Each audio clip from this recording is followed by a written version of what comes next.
বরকত দিয়ে দেব। তিজারত করো, ব্যবসা করো, রুজিতে বরকত দেব। সুবহানাল্লাহ গো। কাজ করিয়া খাও। কাজের জন্য জমিন ছেড়ে দেওয়া হয়েছে, তবে কাজ করতে গিয়ে উযকুরুল্লাহ যিকরান কাসীরা, বেশি বেশি আমার জিকির করিও। যখন কাজ করতে যাবা কি করবা? জিকির করবা। সেই জিকিরটা কি? আপনি অফিসে কাজ করতেছেন আল্লাহু আল্লাহু, জমিনে চাষ করতেছেন আল্লাহু আল্লাহু না। এই জিকির মানে হলো স্মরণ। তুমি নামাজ পড়িয়া অফিসে গেছো, আমি যদি এই জিকির মানে স্মরণ, আমি আল্লাহ যেন তোমার মাথায় থাকি, তোমার ব্রেনে থাকি, তোমার মনে থাকি। যদি তাই থাকি তাহলে তুমি কলমের খোসা দিয়া তোমার অধীনস্থ ব্যক্তির চাকরি নষ্ট করতে পারবা না। চাকরির সময় আমি যদি তোমার দিমাগে থাকি, সরকারের টাকা কলমের খোঁচা দিয়া পকেটস্থ করতে পারবা না। টিয়ারের গম আর কাবিখার গম জন্মের খাওয়া খাইতে পারবা না। এটার নাম রাখছে কাবি খা, মানে খাবি জন্মের খাওয়া খা, খাবি খা। আল্লাহ স্মরণে থাকলে এটা পারবা না। জমিন চাষ করতে গেছো, আমি যেন স্মরণে থাকি, আমি যদি স্মরণে থাকি পরের জমিনের আইল তুমি ঠেলতে পারবা না আমার ভয়তে। সুবহানাল্লাহ। যারা ঘুষ খান, যারা ঘুষ খান, চট্টগ্রামে আমি মনে করি এরকম অফিসার নাই। যারা ঘুষ খান তারা জিজ্ঞেস করি কি খাইতেছেন, কি খান? আহারে,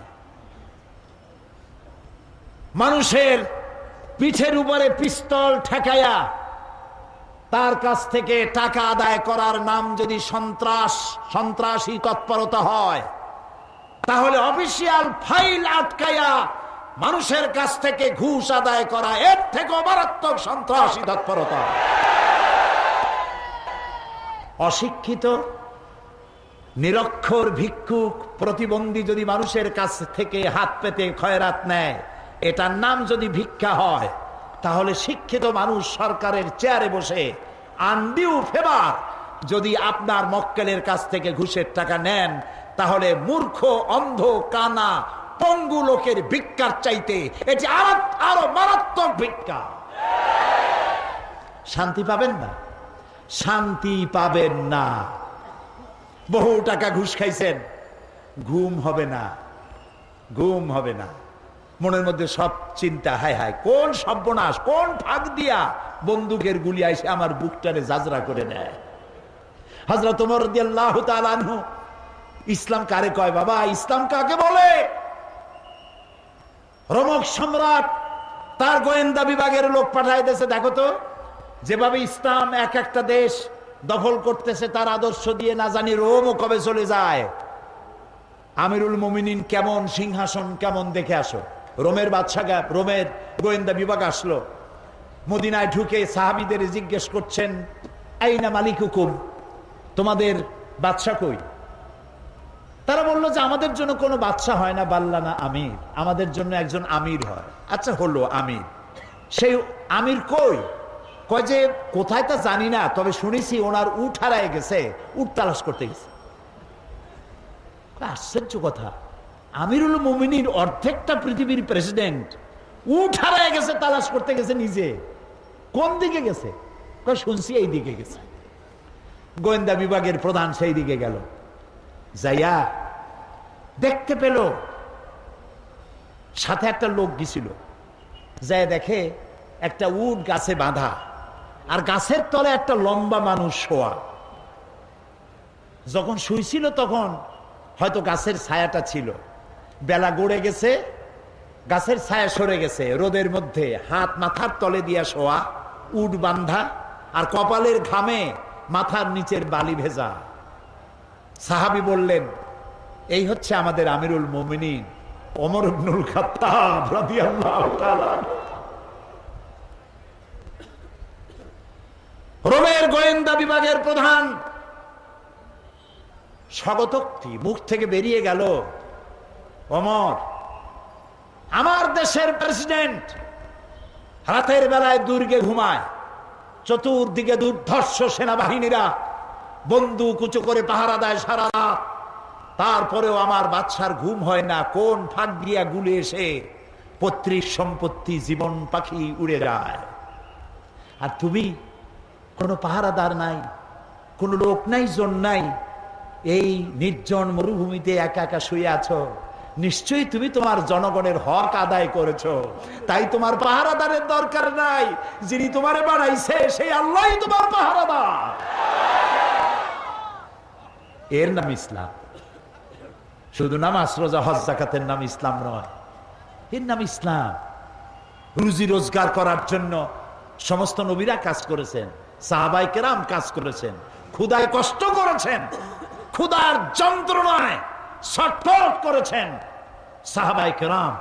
নবী করিম সাল্লাল্লাহু আলাইহি ওয়াসাল্লাম দুয়ারে দুয়ারে খাবার পৌঁছাইছেন, নিজে কষ্ট করেছেন।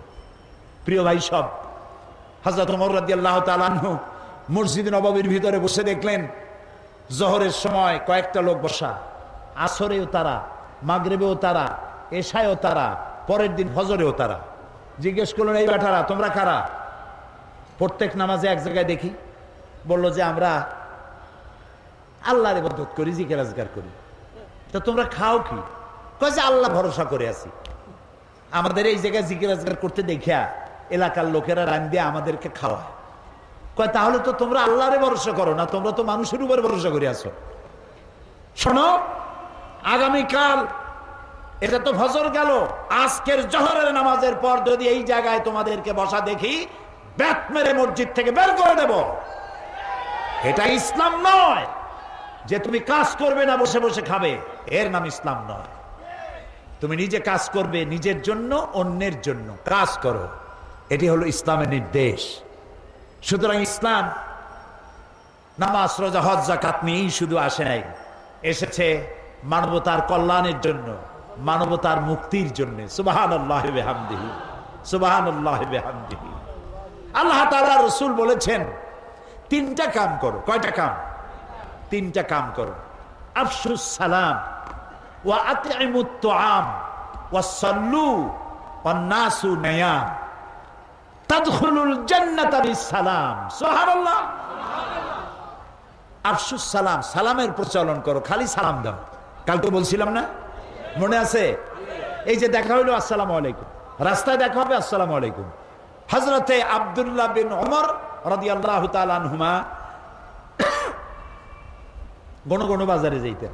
একজন সাহাবী তারে জিজ্ঞেস করেন, আচ্ছা আপনি কি রাসূলের ওই হাদিস শোনেন নাই? বলে কোন হাদিস?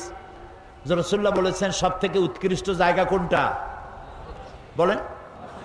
নিকৃষ্ট জায়গা বাজার। এ হাদিস জানেন না? বলে হ্যাঁ জানি। তো বারবার বাজারে আসেন কেন? আমি গণ বাজারে আসি, ওই হাদিস আমি জানি, কিন্তু আমি আসি অন্য কারণে। এইখানে বেশি মানুষের যাতে দেখা হয় আর গণ সালাম দেই, আমার সওয়াব হয় বেশি। আহারে মুসলমান, একজন আরেকজনের সাথে দেখা হবে আসসালামু আলাইকুম ওয়া রাহমাতুল্লাহ, বিনা পয়সায় দোয়া। আর একজন কবি ওয়ালাইকুম আসসালাম ওয়া রাহমাতুল্লাহি ওয়া বারাকাতুহু ওয়া মাগফিরাতুহু ওয়া রিদওয়ানুহু ওয়া জান্নাতুহু। সুবহানাল্লাহ। যত বেশি শব্দ প্রয়োগ করবেন ততই 10 করে নেকি হইতে থাকবে। এরপরে হাত মিলাবেন। অনেকে হাত খালি ছোঁয় আঙ্গুলের মাথা, কেউ ইটুক দেয়, কেউ সবটা দেয়, কেউ সবটা দিয়ে ধরিয়া এরকম ঝাঁকায়। ওর চিন্তা যত ঝাঁকি তত নেকি। এটা একটা বাজে কথা। প্রিয় ভাই সব, রাসূলুল্লাহ বলছেন সালাম দাও, বেশি করে সালাম দাও। ওয়া আতইমুত তুআম, আর মানুষকে খাইতে দাও। জাহান্নামে যারা যাবে কারণ হবে দুইটা, অনেক কারণের মতো কারণ হবে কয়টা? দুইটা। ইয়াতাসাআলুনা আনিল মুজরিমিন মা সালাকাকুম ফি সাকার ক্বালু লাম নাকু মিনাল মুসাল্লিন ওয়া লাম নাকু নুতঈমুল মিসকিন। জাহান্নামীদেরকে প্রশ্ন করা হবে জাহান্নামে আসছে কেন? বলবে দুইটা কারণে, আমরা নামাজ পড়ি নাই আর এতিম মিসকিনকে খাইতে দেই নাই। নাউজুবিল্লাহ। বলেন নাউজুবিল্লাহ। এতিম মিসকিনকে খেতে দিবেন, মেহমানদের দাওয়াত দিবেন, বেশি করে খাওয়াবেন। শুধু নিজেই অন্যের বাড়িতে গিয়ে খাবেন না, মানুষকেও দাওয়াত দিয়া খাওয়াবেন। তাহলে মহব্বত বাড়বে। কি বাড়বে?